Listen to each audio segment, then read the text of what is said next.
शिव की उपासक थी।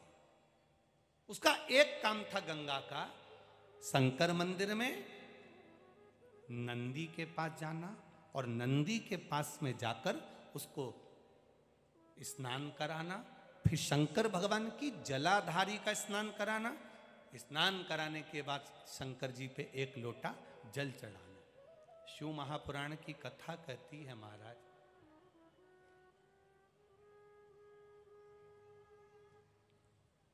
एक बेलपत्र और एक दुर्वा, मात्र एक बेलपत्र और एक दुर्वा। दुर्वा जानते हो ना, दूब बोलते हो कि दुर्वा बोलते हो? हाँ, दुर्वा बोलते हैं ना, हरा हरा कलर की। एक दुर्वा और एक बेलपत्र। प्रयास करना जिंदगी में एक बार, जिन बेटा बेटी का मंगल विवाह नहीं हुआ हो और जिसको लगता है कि भगवान शादी हो तो ऐसी जगह हो जहां हमारा आदर हो, सम्मान हो, सत्कार हो, जहां लोग हमारा आदर करें, सम्मान करें, सत्कार करें, ऐसी जगह विवाह हो जहां आदर सम्मान मिले।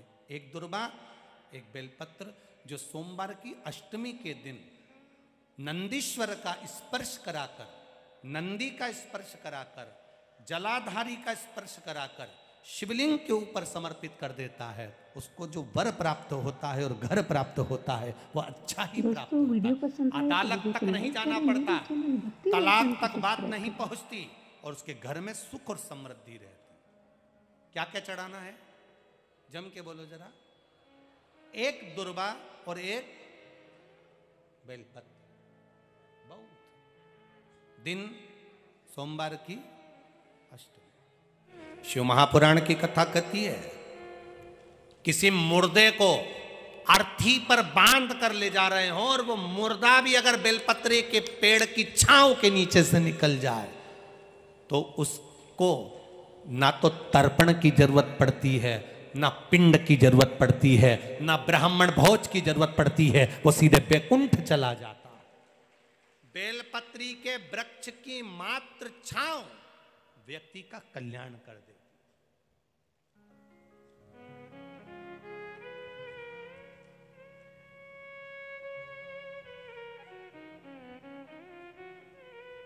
बस मात्र छांव उसका कल्याण कर दे।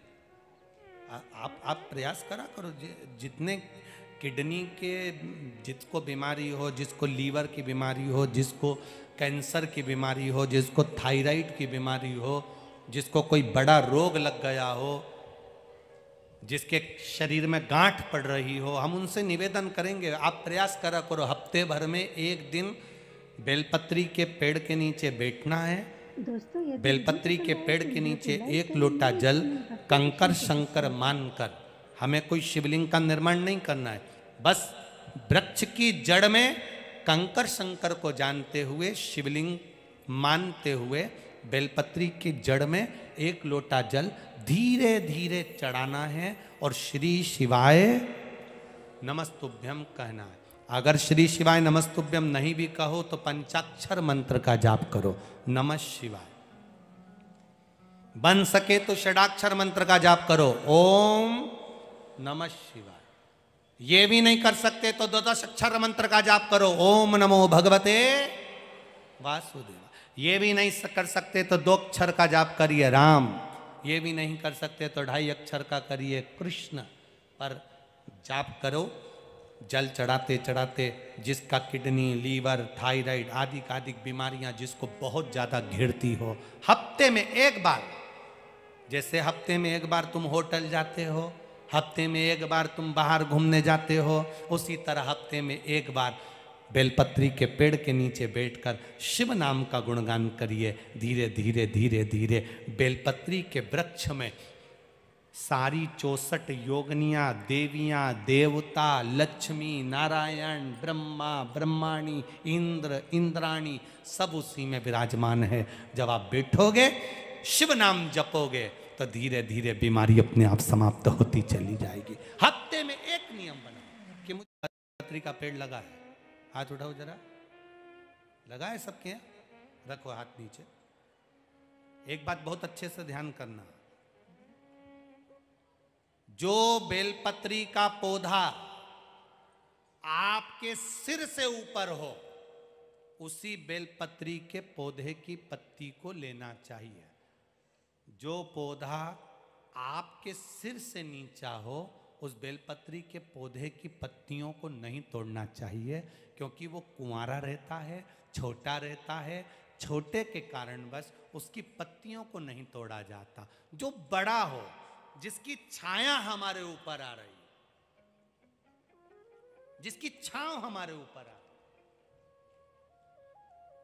कई लोगों को हम कहते हैं बेलपत्री के पौधे की पूजन करना चाहिए, बेलपत्री के पेड़ की पूजन करना चाहिए, तो उन्होंने गमले में इतना बड़ा पौधा लगा लिया, उसी की पूजन कर लेती हैं, उसी की पत्ती तोड़ लेती हैं। अब जरा विचार करो, पौधे जो तुमने गमले में बेलपत्री का पौधा लगाया वो छोटा है, उसकी छाया हमारे ऊपर नहीं पड़ रही। हमारे शास्त्र क्या कहते हैं? वृक्ष की छाया हमारे ऊपर पड़ना चाहिए। हाँ, गमले में बेलपत्री का पौधा लगाओ, थोड़ा बड़ा कर लो, बड़ा होने के बाद उसको एकांत में जाकर कहीं जमीन पर लगा कर आ जाओ। वो पौधे को ध्यान रखो, बड़ा होता चले जाए, बड़ा होता चले जाए। रोड के किनारे पर, रोड की साइड में, शमशान जाने वाले रास्ते के किनारे पर बेलपत्री का पौधा लगा होना चाहिए। क्यों? अगर कोई भूल से भी मुर्दे को लेकर जा रहा है, शमशान लेकर जा रहा है, और बेलपत्री की छाया उस पर पड़ जाती है, तो उसका कल्याण हो जाता है, वो फिर जन्म नहीं लेता, उसकी मुक्ति हो जाती है, उसका मोक्ष हो जाता है।